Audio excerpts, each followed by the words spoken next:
Hello and welcome to Scott Bryson Beyond the Service. I have another treat in store for you guys tonight. Normally I interview former agents or military folks. Tonight I have the privilege of interviewing a former Secret Service protectee and hopefully to be a future Secret Service protectee. A couple weeks ago I had the privilege of sitting down with his better half. Tonight I am proud to welcome Eric Trump to the show. Eric, what's up, buddy? My friend, I miss you. I love you. How you doing? You're the best. So I said this to Laura. I saw her yesterday, by the way, which we just talked about off camera. And I said this to her on camera a few weeks ago, and I've said it to you privately, but I'm going to say it publicly once again, and I will quit beating this drum. Eric and Laura Trump are two of the nicest human beings I've ever met.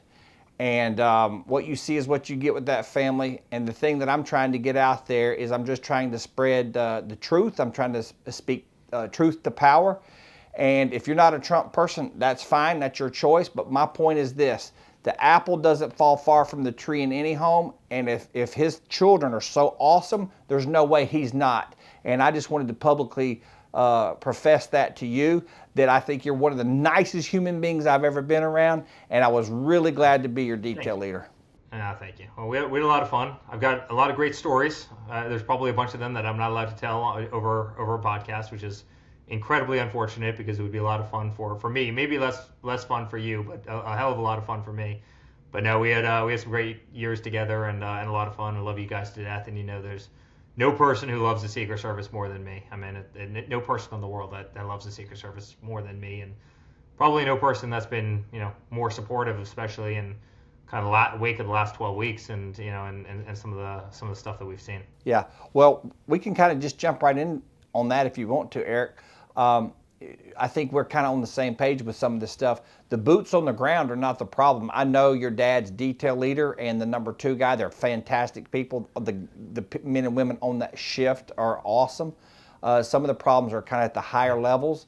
Do you have anything that you'd like to say about Secret Service in general? I mean, obviously I know how you feel about your dad's people and how you felt about us. Well, let me start with you guys. I mean, Scott, obviously, I'm here for a reason, right? You've become one of our closest friends in the world, and you're with us for 2.5 years, and we had a lot of fun stories. We traveled all over the place together. We had a great time, and there's nothing but obviously unbelievable love and respect, and some of the greatest times might have been in North Carolina at Christmas at Laura's house. Nothing's open, and you guys were sharing a table with the family, something that's probably not happened very often with other Secret Service protectees, to say the least. But I mean, we created a great bond and friendship, and just the greatest people in the world. And I know some of the people on that stage too. In fact, one of them right after obviously you went on for me, came onto our detail. She was the female that was on that stage, and I know her extremely well. Kate, she would have taken a bullet for my father in a heartbeat. She would have taken a bullet for me.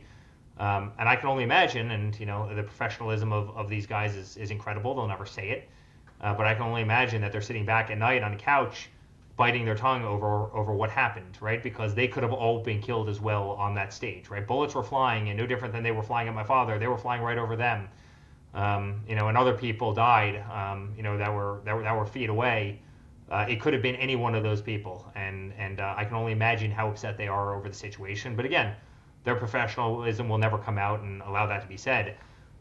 They reacted incredibly well. Yeah. There's no question about that. They jumped on him. They did everything that they needed to do. God bless the CS guys, the counter sniper guys, because they took the guy out and they did so kind of 1, 2, 3. Mm-hmm. At the same time, there's no question that something broke down. I mean, and that wasn't with the people that were with him. They showed up at the rally 10 minutes before. You know how that system works very well. They travel with him.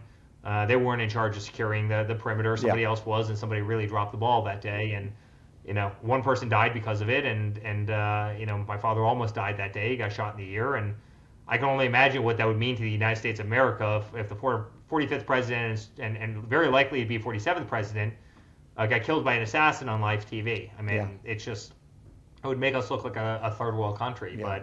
But it's incomprehensible to me. I mean, with a over $3 billion budget and all the resources I know and all the resources I see.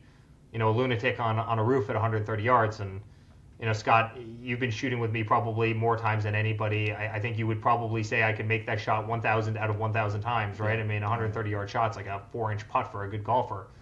This is not a hard shot with a modern rifle. And, it's really by the grace of God that the guy is here and the guy is alive. And I am a spiritual person. I do believe the hand of God was on him. That slide's never been used in that presentation at that point. He's never turned around and looked up at that moment. The way he moved his head, the speed at which he moved his head, the closeness of the bullet, everything. I mean, the fact, again, is 130 yards. It's not difficult. And, you see that, 5-6 weeks later in Florida where, thankfully another incredible Secret Service agent happened to see a barrel popping through a bush. Had that person walked by and not seen it, had they been focused on something else, once again, you'd be living in a very different country right now. And so, listen, I think there's a lot of inward reflection that needs to take place. There's no question about it. And I think those agents on the stage would probably say there's a lot of inward reflection that needs to take place. Yeah.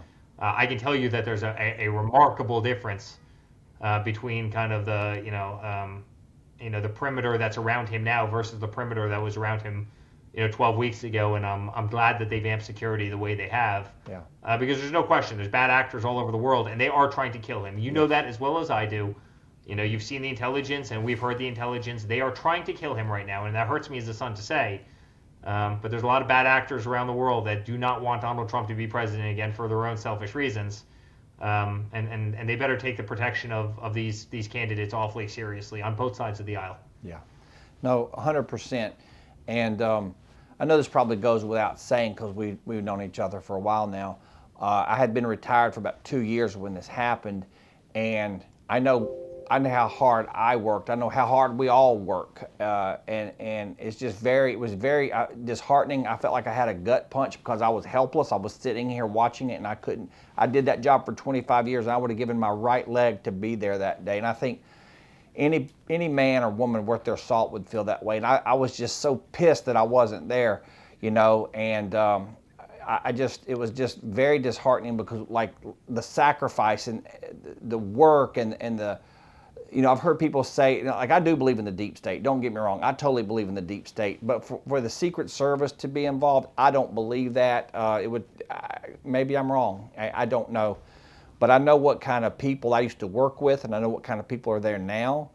Are there some problems at the upper echelon? Yeah, maybe. But the guys on the ground are doing their thing. I just never in my life seen anything that egregious, like a rooftop not covered. I just couldn't wrap my head around that. And I think, Scott, that's probably what leads to a lot of the conspiracies and the the questions. I mean, I think there are a lot of questions surrounding that day, just basic answers that I want. And you and I have spoken plenty of times about leadership, but you had a Secret Service director who literally came out and said that the reason that roof wasn't posted because it was too steep for somebody to walk on. I mean, my 5-year-old daughter could walk up that roof like zero problem whatsoever. In fact, the roof that the counter snipers were actually on was substantially more steep than that roof. I mean, if you ever want to talk about laying down prone and shooting a rifle, there's probably no better angle that you could have been on at using the the hip of that roof as a place to to obviously shoot off of. I mean, there's probably no better rest than the seat of that roof with a t-shirt to shoot down on, right? It's almost a shooter's dream in terms of setting up from a prone position. And it's it seems so obvious, but when you have a Secret Service director that, if she would have come out and said, listen, we screwed up, something happened, the communication broke down between us and local PD, we screwed up, there absolutely should have been somebody on that roof. That was one thing. When she comes out and says, yes, we decided not to cover it because the roof was too steep, I mean, it begs for rampant kind of speculation, because everybody can call that for being the nonsense that it is. Yeah. I know the CS guys. A couple of those guys are still good friends of mine today. I've shot with those guys more times than you can imagine. You know this. You were with me those times, right? And these guys are incredibly fit. They are absolute professionals at their trade craft. I mean, the guy took a headshot at 400 and something yards and in a second and a half and absolutely smoked the bad guy. They're awfully good with rifles. I've seen that, right? And it's hard to be good at that craft. It's a tough craft. But it's man, believe me, those guys can navigate a roof that's like this much of a pitch. And so I think when people do that, I think it discredits an agency when it didn't need to be done. I mean, you can have inward reflection saying we screwed up, or somebody else screwed up, or there was a lack of coordination with PD and a ball was dropped. Okay, all of those things are fine. But I think when you come out and try and make excuses when no excuse can be made, ooh, it's awfully tough. Well, It's awfully tough. yeah, and people You can. know, and then frankly, you know, when 3 days later they're cleaning blood off a roof, you know, you have agents cleaning blood off a roof. I think that was FBI. When, you know, 4 days later a person was cremated. I mean, there are pets that don't get cremated as fast as this guy was cremated. Yeah. And you know, I'm not trying to further this at all, but man, I mean, you know, they get into people's phones all the time. They've broken into my phone a bunch of times. They just broke into Laura's phone last week, but you mean to tell me you can't get into the shooter's phone? I mean, a person who tried to assassinate the president of the United States. I mean, where are the answers? Where you know, where's the accountability? Where's any of this? It feels like America has just been left totally blind in terms of, you know, was that person put up to this by a nation state? Was that person communicating with anybody else? I mean, it's just so little transparency, and I know for a fact there is zero chance that that there's deep state associated with any of the agents that's ever been around me, because I think, in fact, the exact opposite. I think the agents around me were always incredibly home team, like beyond home team. Like, I think more home team than, you know, vast majority of people I've ever met in my entire life. Yeah. But it's, I don't know, man. There was a lot of questions surrounding that day, and I think just people, you know, common sense people just want answers to some of them. Why were they lied to? I mean, Yeah. what was the purpose of lying to the American public?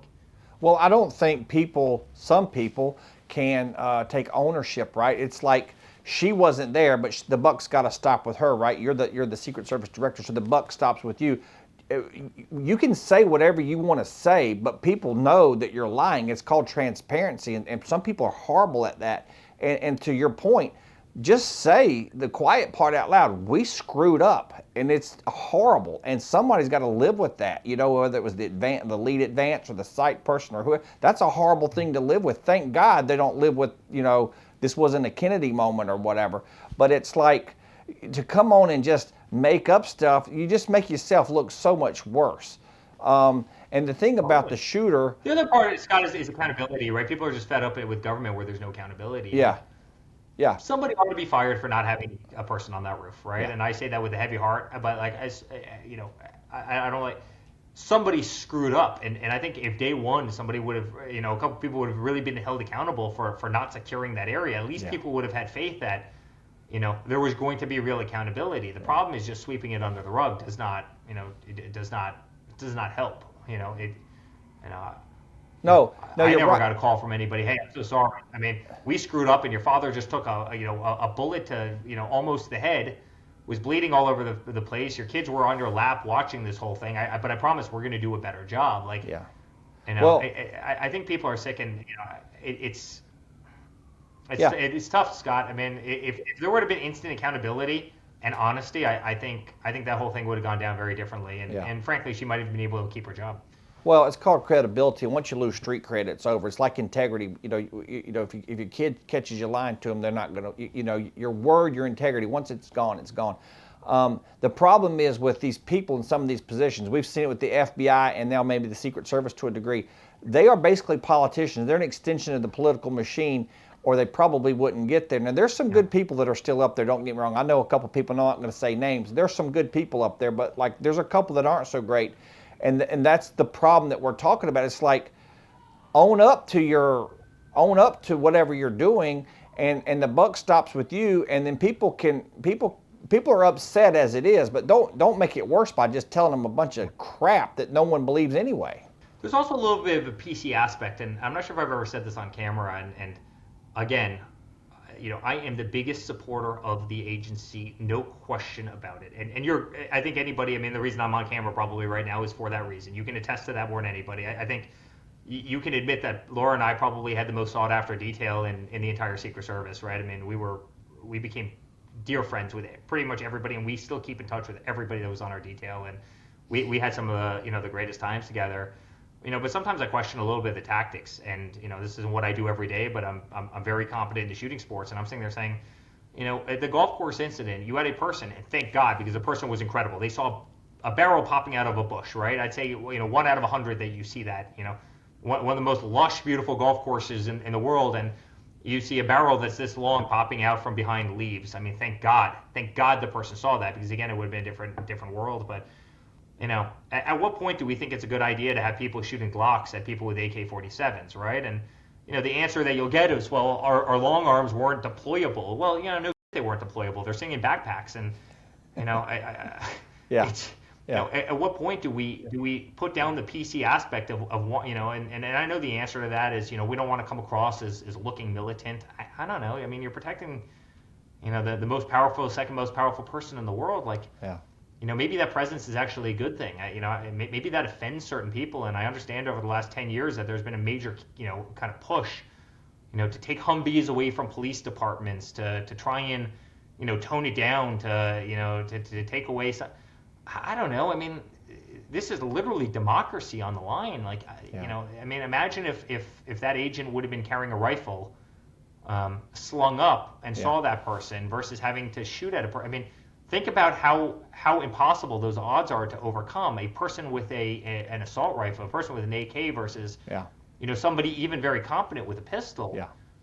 Man, those aren't odds you want to fight, right? No. And so sometimes I just question whether or not some of the decisions that are made, maybe even above the Secret Service, right? I'm not at all questioning anybody but maybe you want to have rifle on rifle. Maybe you want to have a little bit of that optical deterrence. But I can tell you, it's never going to be a good recipe if common practice is Glock shooting at guys with AKs. It's not going to work out. I don't care if you're the greatest pistol shooter in the world. That's just not going to work out. Yeah.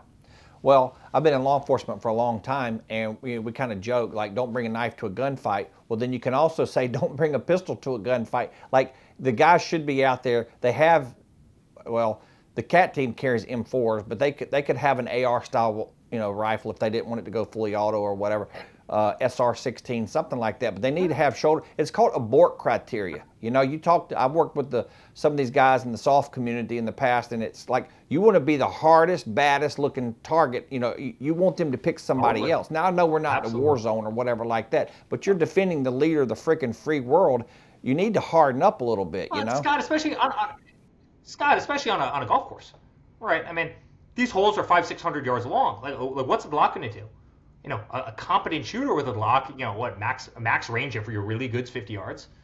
Like, if you're really, really good, you put a lot of time and a lot of pistol discipline, and you have a 600-yard par 5, that you've got to cover. I mean, I just, and I understand, not want to walk around, but it's, I don't know. I just think it's a losing strategy. I just think a lot of things need to be kind of revamped and looked at. And we live in a scary age. We live in an age of drones. We live in an age of people who are really good with rifles. I'm one of them. Where people are shooting out past 1,000 yards recreationally for fun. We live in maybe an environment of the best bullets, powders, rifle barrels. It, right? I mean, that's a hobby of mine, and man, we better take it awfully seriously, and we've got to understand the capability of the modern world. And if any positivity comes out of something that was such a horrible day, so negative on so many fronts, I just hope it's kind of reshaping thinking as to the possible threat environment. And I'm not talking about Democrats versus Republicans. I'm just talking about for political figures in this country. I mean, you really have an agency that should really be focused on protecting two people. Yeah. I mean, maybe you have some ancillary people in there, but it's very different. I mean, there's two people that that otherwise determine continuity of government, that otherwise determine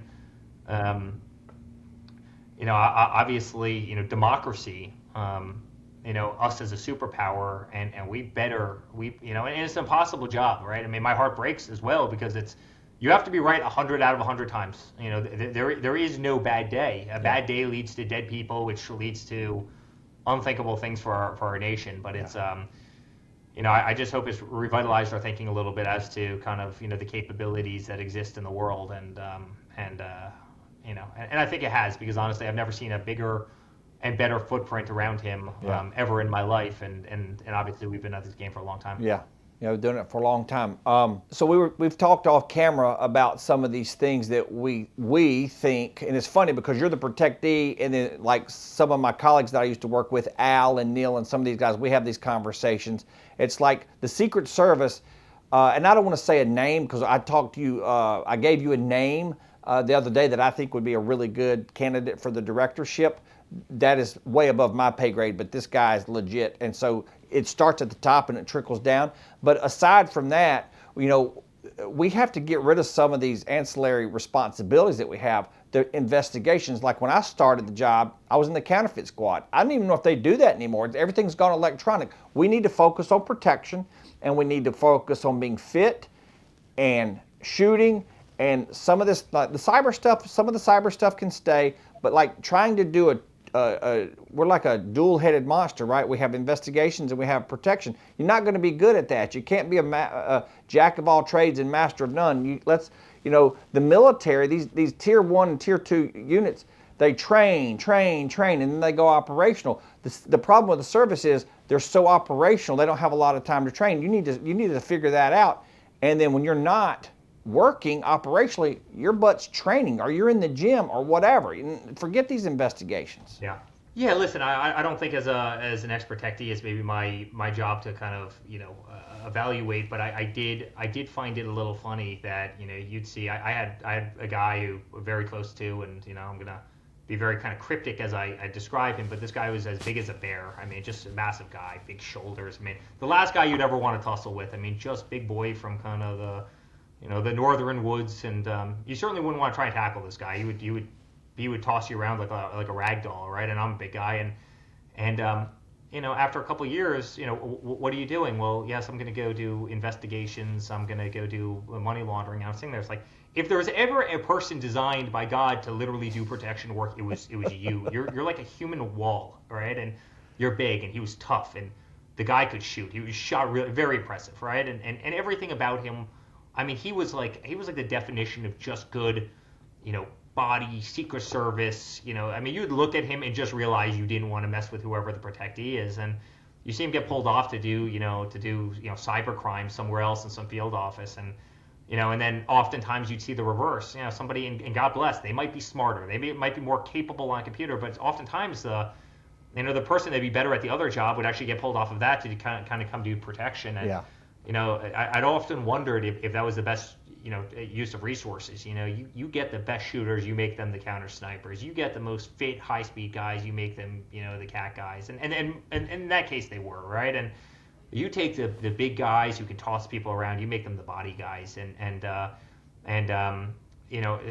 just sometimes it's weird to take those people and put them into cyber crimes, because they're probably not good at cyber crimes, right? They're probably much better at, frankly, tossing people around. And so, it'd be like saying, hey, Eric, you've got to go resign from building hotels and golf courses, and you've got to go do brain surgery for the next 3 years as a stint in somewhere else in the country. Like, I'd probably be terrible at it, right? It's just not my specialty. And so there is, I think, a valid point that you're making of having people specialize in whatever they respectively do best, and I'm sure that will be part of some reform in time, because I think it makes a tremendous amount of success, and it makes a tremendous amount of sense.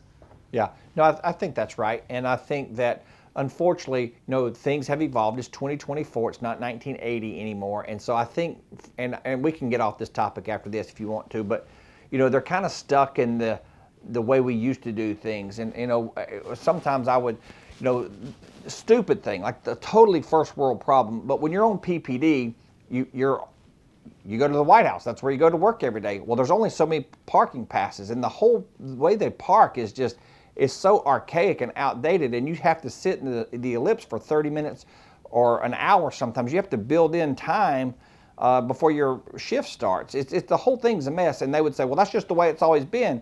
And then I was a little bit of a smart aleck, and I would say, well, we used to ride horses to work, and then now we have cars. Like, let's change. They just kind of get stuck in this mentality of, well, this is the way it's always been.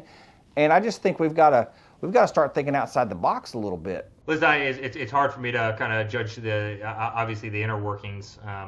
I will tell you, and you know this though. I mean, 99 out of 100 of the Secret Service agents are the greatest people you'll ever meet. I would almost say 100 out of 100. I was rarely not impressed by, by people. Are we often handcuffed in terms of federal agencies by bureaucracy, by kind of PC natures? Am I maybe a more aggressive human being, than what might otherwise be flavorable in a government entity? But what makes me proud is of all the people that came through a detail, and obviously we had a big detail. I mean, simply the greatest. I mean, great people, and people I know would have taken a bullet for me, and you probably know I would have been tussling on the ground with somebody for them as well, right? I mean, that's a little bit my nature. But these guys became 100% family with Laura and I. They became family with our kids. I mean, you were in the hospital when Luke was born. Laura was walking down the street with one of our agents that was absolutely beloved when her water broke with Carolina, and and I mean, you share some moments that are not common with most people, to say the least, right? I mean, you're living with people 24 hours a day. I can't count the amount of times we go to a restaurant or something like that, and you were sitting at a table, one table over, and I'd send you a banana split with extra cherries on it, and I'd make you and some other big burly guy, with 2 long spoons, eat some banana split just to embarrass the hell out of you guys as you sat there in your perfect suits with your earpieces on and your machine guns, and here you are devouring, an ice cream. Right? I mean, we had so many funs. We had so many great memories. We took so many great trips all over the place together. I mean, we really, we did it all. Whether you rescuing me from a hunting trip, and we had just gone elk hunting, and you came found me at 7:00 at night in freezing Montana on an ATV, armed like a Comanche warrior. I mean, we shared so many fun times together, and I will say that it was an emotional time when at the very end, Secret Service pulled out of our driveway for the last time, and I mean, it was almost like losing a group of friends that that literally were with you 24 hours a day for a long period of time. But the agency is top notch. The agency is top notch. The people in the agency are top notch. Whether or not government always gets it right in terms of how they'll allow an agency to run, I guarantee you your sentiment and my sentiment are felt by all. And when I say all, I mean every single one of people. And they do a remarkable job, and it's hard. The hours are long. What you guys endure, the amount of time spent away from family is unprecedented. I mean, Laura and I and my kids oftentimes became more of a tight-knit family than oftentimes people's families were, because we were just there and they were around us all the time, whereas oftentimes they had to leave home for long stints of time, and it's not lost on any of us how difficult and costly that is to people's individual private lives. And so I love you guys. I'll always love you guys. I'll always be the biggest defender of you guys, and I think your best days are yet to come, and just know as a family that we appreciate you more than you can possibly know. Well, that's very kind. You're always very kind. I know we're getting ready to wrap this thing up. I'm glad that you brought up the Montana trip, because we joked about this many times. Here's a little tidbit about the Trump family that some people might not know. We have this, I keep saying the Secret Service has a life-saving award event every year, and some guys have done some amazing things to truly save some lives, like Secret Service protectee lives or a fellow agent. And I think Don went. I know you and Laura went down to the basement of the headquarters building when I was there and watched these guys get life-saving award. And then you would like to bust my chops because I never got a life-saving award. And then we had a little thing in Montana, and I'd like to joke. I'm like, hey, I need a life-saving award, dude. I saved your life, which was not true, but it's funny. You saved me from being very cold for a very long Montana night. Yes, you definitely saved me from that. But that was. We had some fun stories. I'm not sure if you ever remember our first ski trip, Scott. Oh yeah. I made one run, and then I was at Hot Chocolate Ops the rest of the night, baby. Well, did we impress you? Oh gosh, yeah. Your sister was clocked at 68 miles an hour, and I don't know how fast you and Laura were going, but I'm like, this is too much for me. I got to go sit down. Yeah, we had some fun times. That was but good. Do you remember the first thing I ever said to you? I go, Scott, I promise you, we will never, Laura and I or anybody in our family will never embarrass you. We'll never run away from you. We'll never try and sneak out in the middle of the night. Yep. We'll never put you in a compromised position. We will never ever do that. Nope. And you never. What was amazing about that is, there were certain times that that I had a little bit maybe extra latitude. When we were someplace that was very safe, and it was such a great bond of kind of mutual respect and mutual admiration. It was fun, but I do remember people trying to keep up with us on the slopes, and we were always pretty good skiers. My mom was an alternate to the Czech Olympic team, and we were flying, and I remember a couple pretty good yard sales as people were trying to keep up, where magazines and guns are sliding down mountains, and earpieces are off, filled with snow, and gloves are off and skis are hundreds of yards up on the hills, and yeah, I think that turned into hot chocolate hops Oh yeah. very very quickly. But Listen, we had some good times. I've got no problem admitting that, dude. That was not my forte. I did one run. I'm like, somebody else has got this. I'm going to go command and control. Oh, that was crazy. Those were some good times. I said this to Laura the other day, and I hope that this comes out the right way. It's supposed to be a compliment, but that job was the hardest assignment I'd ever had because PPD it's the toughest. When you're a GS-14 and you're running the show for any Democrat, Republican, child, POTUS, whoever, it is hard. It's a 24-hour, 7-day, 365, it never stops. And it is so challenging and so hard. But then to do that, because we had done that with the Bush girls and the Obama girls, not adults living in another city. So to go and try to do this unorthodox protection model in New York City, I found myself doing things that I didn't think I would ever do. I was like, I would never let my protectee drive a car. Well, we did. It's called a compromise, and it's because you're a 35-year-old man at the time or whatever, and not a 16-year-old kid. So you have to take in the totality of the circumstances, and you do find yourself doing the give and take. And I'm sure, we cramped your style a little bit when you just wanted to take a walk or go to dinner or whatever. But we did our very best to try to make it not as cumbersome as possible. So I hope we got it right. Yeah, I know you guys got it right. You guys got it right.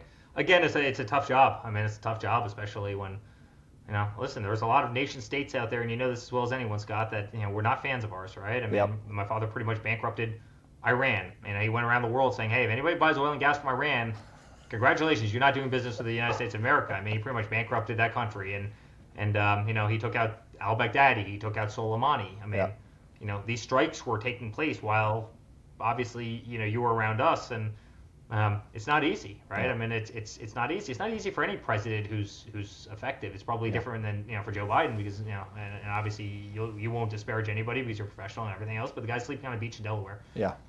He's not exactly causing ripples around the world. My father was, right. I mean, he was laying down the law when he had to for the interests of the United States, and a lot of people don't take that kindly, and and that means that if people close to that orbit.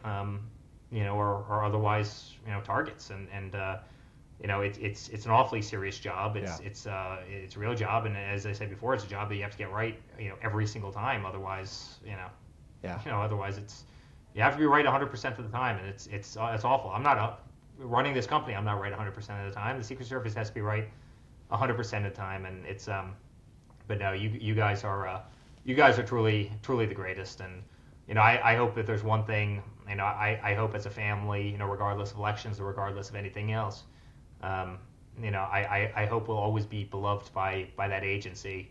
Again, we made it such a point. Laura and I made it such a point to, the friendships that were made. I knew every single name. I knew kids. I knew wives. I knew pets. I knew hobbies. I knew what people liked, what they did. It was fun. It was fun. There was no shortage of laughs. There was no shortage of for lack of a better term, talk. Lots of kind of fun poking, and and it made those trips and a lot of those hours enjoyable. But certainly a point in my life that I'll never forget, irrespective of what happens again. Well, the feeling is mutual, my friend, and I know we got to go because you got to go do another interview. But I told your wife this. Up until I met you guys, Mrs. Bush was my favorite protectee because she was a sweet person. I'm extremely biased because I was with you guys freaking every day. But you and Laura are the one seeds, okay? So Mrs. Bush got pushed down to 2, but you guys are a home team. It doesn't get any better than you guys.